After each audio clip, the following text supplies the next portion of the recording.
Halo Sobat Kolektor, kembali bertemu di channel Dr. Kolektor. Dalam rangka keluarnya trailer Final Fantasy VII Crisis Core Reunion yang belum lama ini, maka pas banget nih kalau kali ini saya kembali mereview figur keren dari lini Final Fantasy VII. So, langsung aja, ini dia figur Zack, The Last Hero buatan VTS Toys Deluxe Version.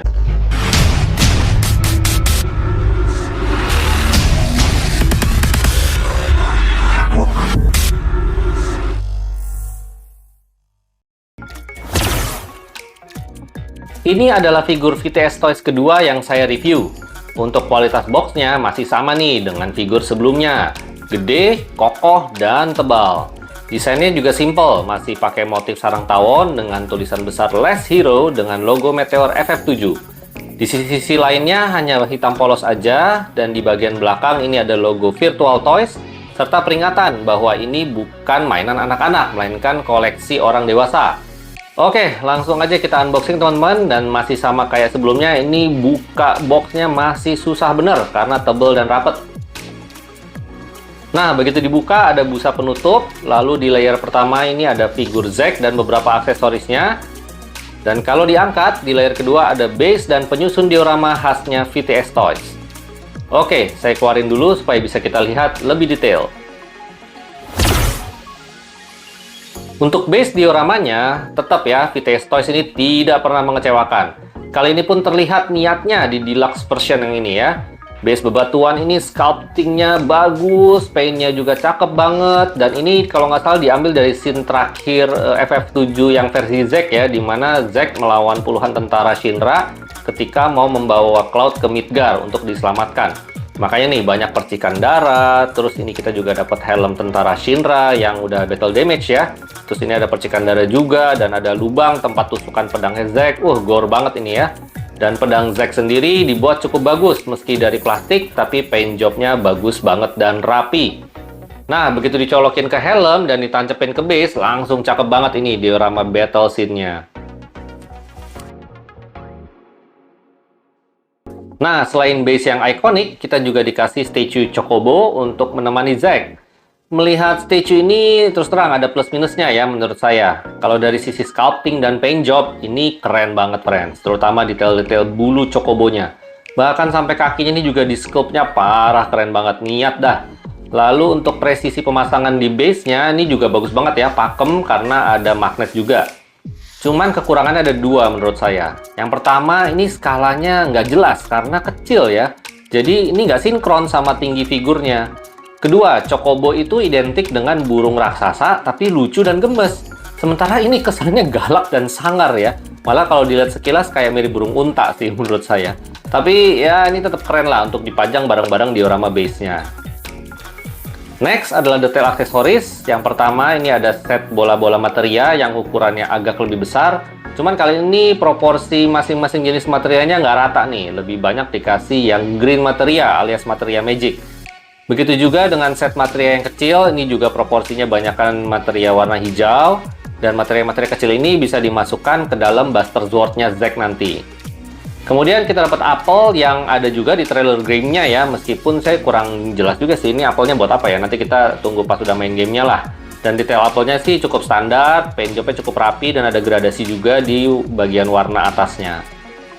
Aksesoris berikutnya adalah 3 set tangan-tangan pengganti, mulai dari pose tangan kebuka untuk pegang apel dan bola-bola materai besar. Kita lihat detail sculpting dan paint job di sarung tangan ini bagus ya dan rapi, tapi memang nggak ada artikulasi, jadi kaku. Nah, set tangan berikutnya ini terus terang, saya bingung buat apa ya. Kesannya kayak buat megang sesuatu yang kecil pakai ujung jari, tapi nggak dikasih aksesoris tambahan buat mendamping pose tangan yang ini ya. Jadi bingung juga buat apaan. Yang terakhir adalah set tangan untuk memegang pedang. Lanjut ke Buster Sword-nya. Bentuk Buster Sword ini sebenarnya adalah Buster Sword yang original ya, karena Buster Sword itu ya diwarisin dari Angel ke Zack, terus dari Zack ke Cloud. Nah ini yang original memang di pangkalnya ada besi warna keemasan, lalu untuk slot materialnya tetap 2 ya dari awal, dan untuk paint job pedangnya sih cukup bagus, ada kesan kotor-kotor sedikit, tapi nggak terkesan sampai yang ya nggak bisa dibilang battle damage juga lah. Aksesoris terakhir ini adalah head sculpt pengganti, yaitu kepala Zack yang masih muda. Ini belum ada bekas luka ya di pipinya dan mukanya masih rada unyu-unyu ala-ala boyband gitu. Untuk rambutnya sendiri hitam mengkilap, di scalp rapi, dan dari segi kemiripan sama gamenya menurut saya ini kemiripan mukanya lumayan bagus ya. Terakhir kita dapat pasang pack artikulasi tangan pengganti, dan ini penting banget guys, aksesoris yang penting banget. Secara salah satu kelemahan VTS Toys dari dulu ya, dari yang pertama itu susah banget untuk copot pasang pack pergelangan ini ke tangan-tangan penggantinya. Nah ini kalau mau paling aman, mau nggak mau memang harus pakai tang, dijepit di pangkalnya, terus ditarik lurus pakai tenaga, baru bisa copot. Begitu juga buat pasangnya ya, harus pakai tang lagi dan didorong sampai masuk. Kalau maksa pakai tangan, ini sumpah sakit tangan kita, jadi bakal sakit dan resiko patah ya, karena keras banget. Dan ini dia friends, figur utamanya, Zack Fair dari FF7 Crisis Core. Nah kita lihat secara keseluruhan dulu. Langsung kelihatan nih bahwa VTS Toys masih mempertahankan proporsi badan figurnya sama dengan figur Cloud sebelumnya. Dimana ya ini tungkainya sampai kaki tuh kelihatannya panjang banget gitu ya. Tapi kalau dilihat-lihat sih dari mata saya nih masih lebih enak dilihat dibandingkan figur Cloud yang kemarin. Untuk desain bodinya masih seamless kayak sebelumnya, jadi nggak kelihatan poin-poin artikulasinya. Dan untuk proporsi besar kepalanya juga menurut saya lebih bagus dibanding VTS Cloud yang kemarin.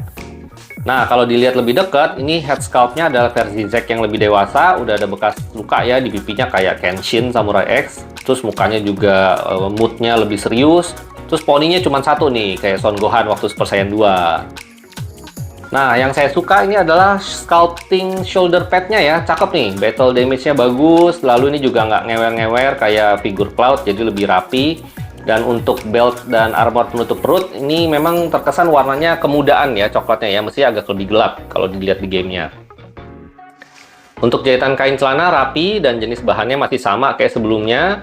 Untuk sepatu boots juga masih sama, ini di sculpting dan dicat rapi, tapi ya jelas di sepatunya nggak diartikulasi, jadi kaku banget.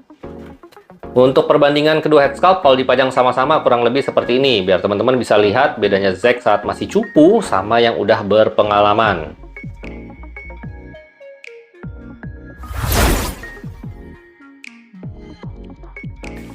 Next, kita review cepat artikulasi figurnya. Untuk bagian kepala ini bisa muter 360 derajat, tapi karena rambutnya di scalp dan panjang ke belakang, jadinya nggak bisa menengadah ke atas.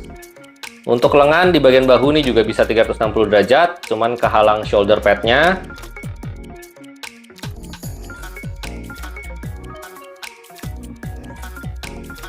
Sikunya bisa nekuk 90 derajat, dan ini rada keras ya untuk nekuknya. Untuk pergelangan tangannya bisa rotasi 360 derajat. Tapi saya nggak saranin sering-sering mainin sendi pergelangan tangan ini ya, karena alasan yang sebelumnya sudah saya sebutkan. Untuk sendi pinggang bisa miring kiri, kanan, ada rotasi juga minimal. Kemudian menunduk dan ke belakang ini bisa tapi nggak terlalu jauh ya. Untuk sendi tungkai cukup bagus karena celananya ini memang nggak ketat sama kayak Cloud dulu, jadi bisa ngangkang hampir 180 derajat. Untuk ke depan bisa 90 derajat, dan ke belakang bisa segini. Ada rotasi paha juga.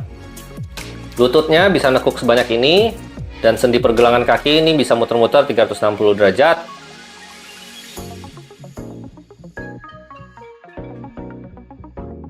Dan ini ada detail tambahan untuk bagian bawah sepatunya di sculpting dengan sangat bagus.